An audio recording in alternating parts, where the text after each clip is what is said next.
नमस्कार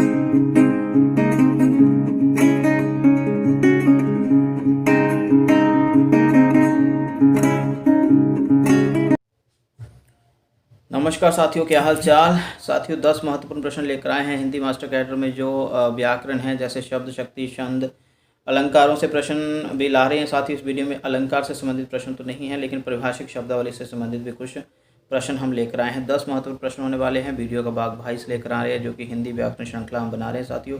तो हिंदी मास्टर के लिए खास तौर पर ये वीडियो बना रहे हैं। 10 महत्वपूर्ण प्रश्न, और इस वीडियो के साथ 425 प्रश्न हमारे कंप्लीट हो जाएंगे। हमने अभी तक 415 प्रश्न आपको करवा दिए हैं। तो हमारे पास आज का पहला प्रश्न जो है वो शब्द शक्ति से संबंधित है। प्रश्न है, आग बड़वाग्नि ते बड़ी है आग पेट की पंक्ति में मौजूद शब्द शक्ति कौन सी है? अविदा, लक्षणा, व्यंजना, अविदा, मूला, शाब्दी, व्यंजना।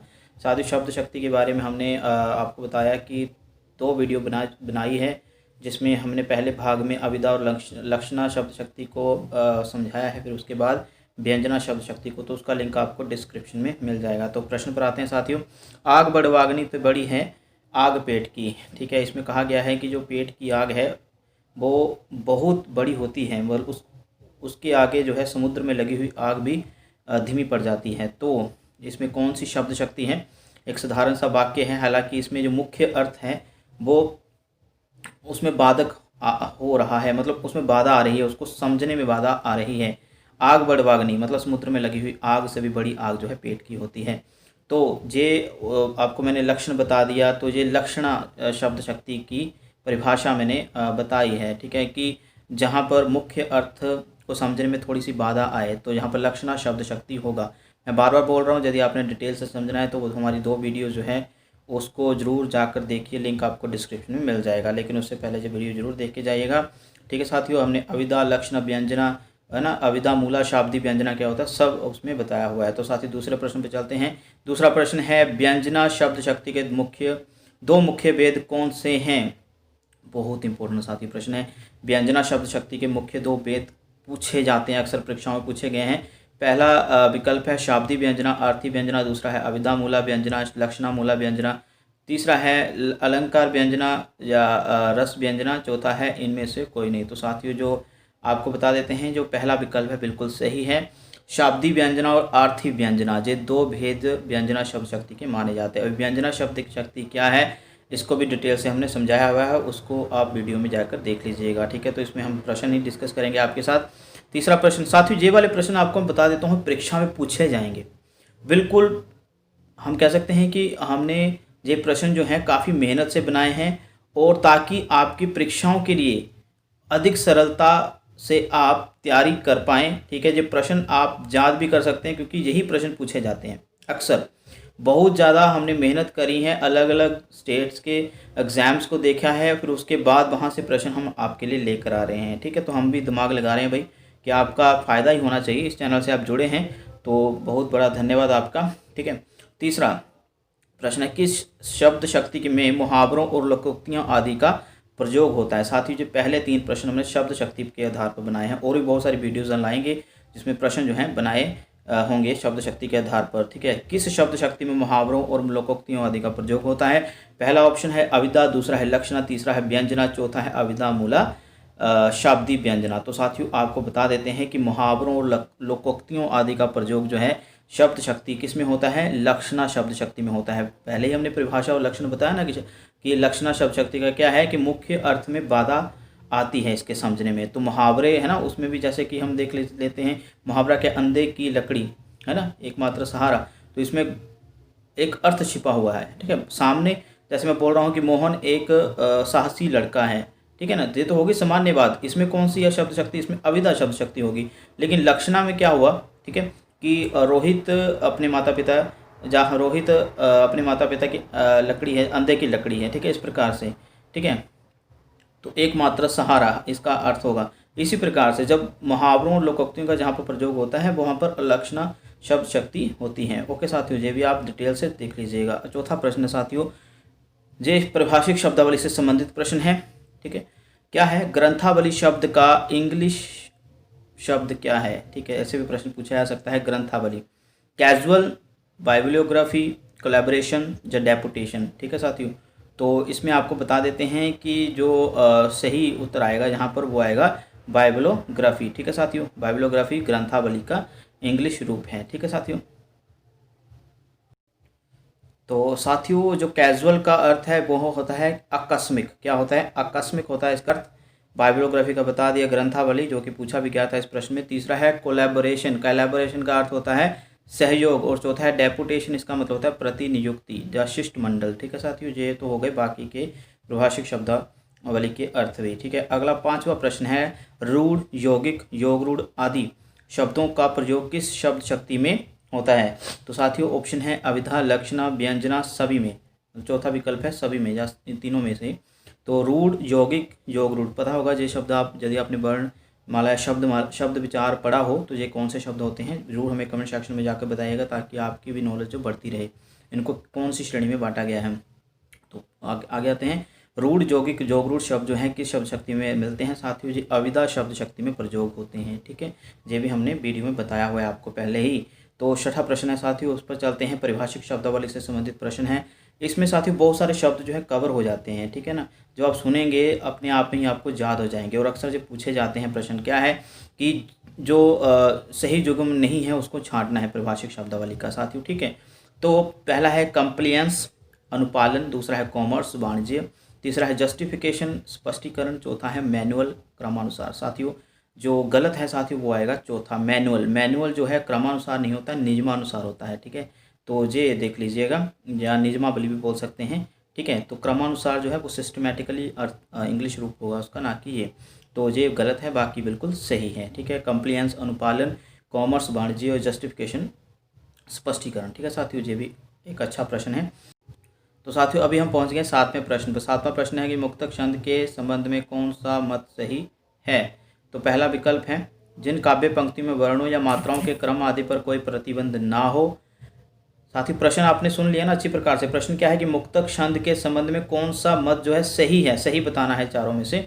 तो क्या कहा गया है कि जिन काव्य पंक्तियों में वर्णों या मात्राओं का क्रम जो है उस पर कोई प्रतिबंध नहीं होता है। मतलब ये नहीं कि दोहा छंद की तरह विषम पादों में 13 या सम पादों में 11 आदि मात्राएं होंगी, ऐसा बिल्कुल भी नहीं होता। वार्णिक छंद जैसे सवया है उसमें उसके जैसे भी नहीं कहा गया कि हाँ इसमें इतने वर्ण होने चाहिए। ठीक है, ये भी नहीं है।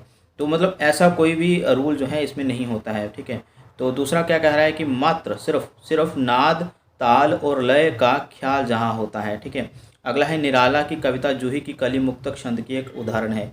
तो मुक्तक छंद का जो चौथा विकल्प सभी सही हैं।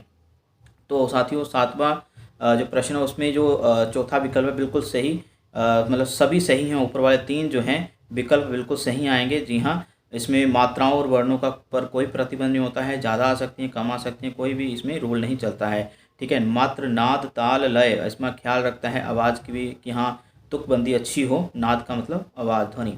ताल का भी ख्याल रखा जाता है, लय का भी ख्याल रखा जाता है। ठीक है साथियों, ये वाली। और निरालय की कविता जूही की कली, ठीक है, ये भी मुक्तक छंद में लिखी है उन्होंने। और मुक्तक छंद के जो निर्माता है, जो कहें कि प्रणेता कह सकते हैं, प्रस्तोता कह सकते हैं, प्रवर्तक कह सकते हैं, वो निराला जी को माना जाता है। आगे साथियों 8वां प्रश्न है छंद संबंधी कौन सा युग्म गलत है? छंद संबंधी कौन सा युग्म गलत है साथियों देख लेते हैं। चौपाई सममात्रिक छंद है। अगला है दोहा अर्ध सममात्रिक छंद है। तीसरा है कुंडलियाँ सममात्रिक छंद है। जासवया वार्णिक छंद है। तो साथियों आपको बता दें तीसरा प्रश्न जो है सममात्रिक छंद। कुंडलियाँ सममात्रिक छंद नहीं है, बल्कि इसको संयुक्त मात्रिक छंद कहा जाता है, जब विषम मात्रिक छंद भी इसको कहा जाता है। आपको तो पता ही है कि दोहा और रोला से मिलकर जो छंद बना हुआ है। ठीक है साथियों, आगे साथियों आपको अलंकारों के बारे में बता दिए। तो अलंकार माफ़ करिएगा छंद, हाँ छंदों के ऊपर था प्रश्न जी। तो छंदों पर भी हमने 2 वीडियो बनाई है, उसको भी आप देख लीजिएगा, लिंक आपको डिस्क्रिप्शन में मिल जाएगा। अलंकारों पर भी हमने 2 वीडियो बनाई हैं, उसको भी आप देख लीजिएगा, लिंक उसका भी डिस्क्रिप्शन में दे देंगे। आगे साथियों 9वां प्रश्न है भातृत्व। भातृत्व भाईचारे से बोलते हैं। भातृत्व की भावना से ही देश में एकता आएगी। ये वाक्य है, वाक्य में मौजूद भातृत्व पद की क्या पहचान है? पद परिचय भी एक थोड़ा सा टॉपिक है साथी, उसके ऊपर वीडियो हम बहुत सारी लाने वाले हैं। तो इसमें जो प्रश्न है भातृत्व, ठीक है, भातृत्व की जो भावना है देश में एकता आएगी इससे। तो इसमें जो शब्द भातृत्व है, ठीक है, तो उसमें साथियों पहचान बतानी है उसकी। तो संज्ञा भाववाचक, संज्ञा जातिवाचक, संज्ञा स्थूलवाचक, संज्ञा सूक्ष्मवाचक। तो कौन सा भेद आएगा संज्ञा का? स्थूलवाचक और सूक्ष्मवाचक कोई भेद नहीं होता है साथियों। तो भेद आएगा पहला भाववाचक। ठीक है साथियों, जो एक इंग्लिश में क्या बोलते हैं इसको, अब्स्ट्रैक्ट, अमूर्त। आज का हमारा अंतिम प्रश्न है साथियों, शब्द शक्ति से संबंधित। क्या है प्रश्न? शब्द शक्ति से संबंधित गलत जुगम का चुनाव करना है। गलत जुगम कौन सा है देख लेते हैं। सुरेश चुकन्ना हो गया, इसमें लक्षणा शब्द शक्ति बताया गया है। दूसरा है महाराणा प्रताप एक वीर शासक था, इसमें अविदा शब्द शक्ति बताया गया है। तीसरा है उर में माखन चोर गड़े अब कैसे निकसत सुनी ओदो, इसमें लक्षणा शब्द शक्ति बताया गया है। चौथा है राजस्थानी वीर हैं, इसमें लक्षणा शब्द शक्ति बताया गया है। तो साथियों पहले विकल्प पर आ जाते हैं। सुरेश चुकन्ना हो गया, इसमें लक्षणा शब्द शक्ति ही आएगा, ये तो बिल्कुल सही है। ठीक है, ये गलत का चुनाव करना है ना साथियों, तो ये पहला नहीं आने वाला है, ये बिल्कुल सही है, हमने गलत का चुनाव करना है। सुरेश चुकन्ना हो गया, चुकन्ना मतलब चार कान हो जिसके, है ना, 4 कान। लेकिन साथियों मुख्य अर्थ में तो बाधा आ रही है ना, तो इसलिए यहाँ पर लक्षणा शब्द शक्ति ही आएगा, ये बिल्कुल सही है। लेकिन गलत का चुनाव करना है। चुकन्ने का मतलब क्या होता है? किसी अन्य बात को ध्यानपूर्वक सुनना। ठीक है, तो अगला विकल्प देख लेते हैं कि ये होगा सही जुगम हमारा, मतलब गलत जुगम का ही चुनाव करना, मतलब सही उत्तर यही होगा हमारा। दूसरा देख लेते हैं, महाराणा प्रताप एक वीर शासक था, इसमें अविदा शक्ति लिखा गया है, तो बिल्कुल सही साथी। बिल्कुल सपाट जब एक पंक्ति कह दी जाए बिल्कुल सपाट शब्दों में उसका अर्थ निकलता हो, घुमा फिरा कर कुछ नहीं, मुख्य अर्थ में बाधा नहीं आ रही है, तो समझ लीजिएगा वहाँ पर कि महाराणा प्रताप एक वीर शासक था, इसमें अविदा शब्द शक्ति ही है। ठीक है, आगे साथियों अगला देख लेते हैं विकल्प क्या है। उर में माखन चोर गड़े अब कैसे निकसत सुनी उदो, इसमें लक्षणा शब्द शक्ति बताया गया है। ये बिल्कुल साथियों गलत जुगम है, ये उत्तर हमारा बिल्कुल सही आने वाला है। गलत जुगम का चुनाव हमने कर लिया है। ये क्यों आएगा साथियों? इसमें आएगा साथियों व्यंजना शब्द शक्ति, ना कि आएगा लक्षणा शब्द शक्ति। जब अविदा और लक्षणा दोनों का विराम हो जाता है, मतलब दोनों का ही अर्थ जो है अच्छी प्रकार से नहीं निकलता है, तब व्यंजना शब्द शक्ति आता है उसके स्थान पर। ठीक है, उर में माखन चोर गड़े अब कैसे निकसत सुनी उधो, मतलब अभी हमारे हृदय में क्या कह रही है गोपियाँ, क्या कह रही हैं कि हमारे हृदय में तो माखन चोर जो हैं स्थापित हो चुके हैं, अब कैसे वो निकाले जा सकते हैं, हे उद्धव सुनो तुम।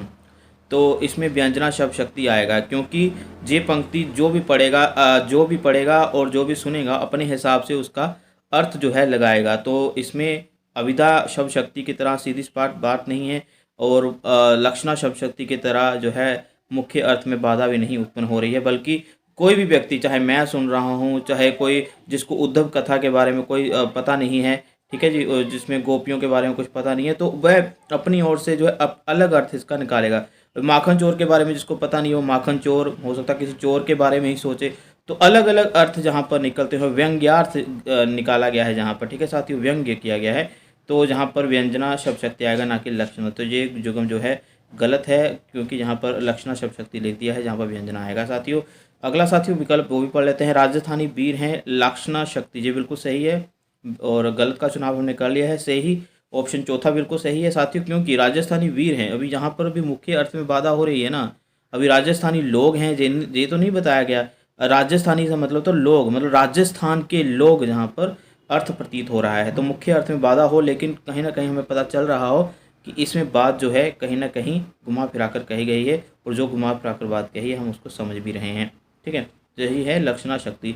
तो कैसा लगे साथियों, जो 10 प्रश्न बहुत इंपॉर्टेंट प्रश्न है, कहीं ना कहीं आपको शब्द शक्ति छंद के बारे में और ज़्यादा डिटेल से समझने को मिला होगा, और लिंक आपको डिस्क्रिप्शन में मिल जाएंगे। जितनी भी वीडियोस हमने बनाई हैं छंद अलंकार, अलंकारों से प्रश्न तो आज नहीं लाए, आगे लाएंगे। छंद, परिभाषिक शब्दावली और शब्द शक्ति से संबंधित प्रश्न लाए हैं साथियों। वीडियो आपके लिए बना रहे हैं, बिल्कुल निःशुल्क, कोई फीस नहीं है।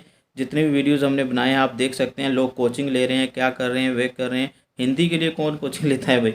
तो आप अपना बेस्ट करिए। बहुत सारे यूट्यूब चैनल, मैं नहीं कहता कि हमारे से ही करिए, बहुत सारे यूट्यूब चैनल हैं, आप बेस्ट करिए। आपका मास्टर कैडर कोई भी एग्जाम है, चाहे यूजीसी नेट है, चाहे कोई भी, निकल जाएगा, आराम से निकल जाएगा। हिंदी संबंधी कोई भी, मैं नहीं कहता कि आप मेरा चैनल सब्सक्राइब करो, अगर अच्छा लगता है तो कर दो भाई, कोई दिक्कत नहीं है। तो आप फीस दे मत दो किसी को भी, क्यों देना भाई, जब सब सोर्सेस फ्री में उपलब्ध है तो काहे भाई। तो मिलते हैं अगली वीडियो में, तब तक अपना ध्यान रखिए, धन्यवाद।